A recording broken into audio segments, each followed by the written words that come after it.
क्या है मानवता के अधिकार, सबको ये बताते चलें। क्या है मानवता के अधिकार, सबको ये बताते चलें। दिलों में अलग जागरूकता के हम जलाते चलें। राजनैतिक, सामाजिक, आर्थिक जितने भी अधिकार हैं, लोगों को उनके बारे में समझाते चलें। हेलो एवरीवन, मैं आपका दोस्त, आपका अपना डॉक्टर विपिन गुप्ता, राष्ट्रीय महासचिव प्राचीन मानवाधिकार कानून से। साथियों, पिछले वीडियो में हमने जाना कि हमारे कितने मौलिक अधिकार हैं। उसमें हमने जाना कि प्रारंभ में हमारे 7 मौलिक अधिकार थे, लेकिन 44वें संविधान संशोधन 1978 में जो हमारा संपत्ति का अधिकार था उसे कानूनी अधिकार का दर्जा दे दिया गया और वर्तमान में हमारे पास 6 मौलिक अधिकार बचे हुए हैं। आज हम उन्हीं 6 मौलिक अधिकार में से जो हमारा पहला मौलिक अधिकार है, समता व समानता का अधिकार, जिसे हम इक्वलिटी बिफोर लॉ के नाम से भी जानते हैं, के बारे में जानेंगे, जिसका वर्णन अनुच्छेद 14 से 18 के बीच में किया गया है। तो शुरू करते हैं।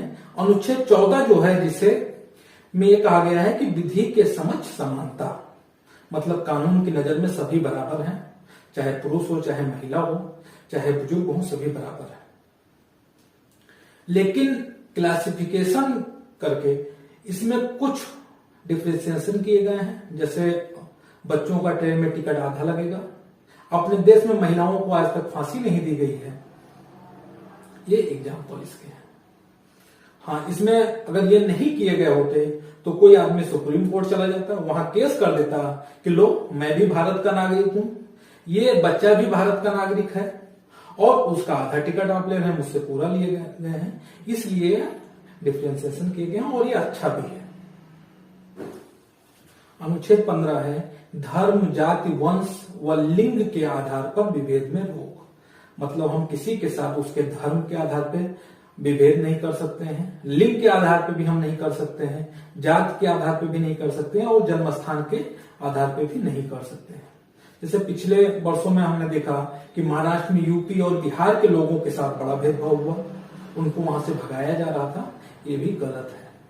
हमारे संविधान में यह अधिकार दिया गया है कि हम कहीं भी जा करके अपनी रोजी रोटी के लिए काम कर सकते हैं, हमें वहां से कोई भगा नहीं सकता है।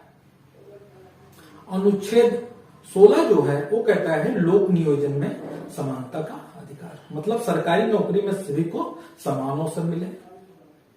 लेकिन पॉजिटिव डिस्क्रिमिनेशन के आधार पर इसमें भी थोड़ा आरक्षण दिया गया है। जैसे कोई दलित है तो उसकी अगर कोई नौकरी लगने वाली है तो उसमें मेरिट तय कर दी जाती है कि जनरल कैटेगरी का है तो 120 नंबर से उसकी लगेगी, दलित हो तो 90 से लग जाएगी, 85 से लग जाएगी, ओबीसी है तो उनका 95 से 100 से लगेगा। ये पॉजिटिव डिस्क्रिमिनेशन है कि जो तबका हमारे देश का पीछे रह गया है, आगे नहीं बढ़ पाया है, वो भी आगे बढ़ जाए, उनको थोड़ा पुशबैक मिल जाए, इसलिए यह पॉजिटिव डिस्क्रिमिनेशन किया गया है और यह सही भी है। अनुच्छेद 17 ये कहता है अस्पृश्यता का अंत, मतलब छुआछूत का अंत, कि हम किसी के साथ छुआछूत नहीं कर सकते हैं। पहले बहुत होता था हमारे देश में, अभी तो बड़े शहरों में बिल्कुल खत्म हो गया है, लेकिन गांव में कहीं कहीं अभी भी है। कुछ लोग ऐसे हैं जो कहते हैं लो तुम नीची जाति के हो, तुम मेरे बगल में कैसे बैठ गए। इस तरह की भावना लोग रखते हैं और ये गलत भी है। लेकिन इसमें भी एक प्रावधान है कि अगर किसी को कोई गंभीर बीमारी है जो ट्रांसमिटेड है, फैल सकती है, उनसे लोग छुआछूत मतलब उनसे दूर रह सकते हैं। जैसे अभी पिछले दिनों हमने देखा कोरोना काल में कि कोविड-19 पॉजिटिव पेशेंट से लोग दूर रहते थे, उनको क्वारंटाइन किया जाता था, बोला जाता था इनसे सब लोग दूर रहे। तो ये भी एक हिसाब से ठीक ही है। अब अनुच्छेद 18 ये कहता है उपाधियों का अंत। इसमें क्या था कि जैसे आजादी के पहले लोग उपाधि लगाते थे, कोई महाराज लिखता था, कोई राय लिखता था, कोई राय बहादुर लिखता था, बहुत सारी ऐसी उपाधियां लोग लगाते थे, उनका भी अंत कर दिया गया। और इसमें एक भी रखा गया कि अगर कोई किसी दूसरे देश में गया हुआ है, उसको वहां से कोई उपाधि मिली है तो भी यहां आकर के उसको लिख नहीं सकता है। अगर किसी को देश में भारत रत्न मिला या पद्म विभूषण मिला तो भी अपने नाम के आगे नहीं लिख सकते हैं।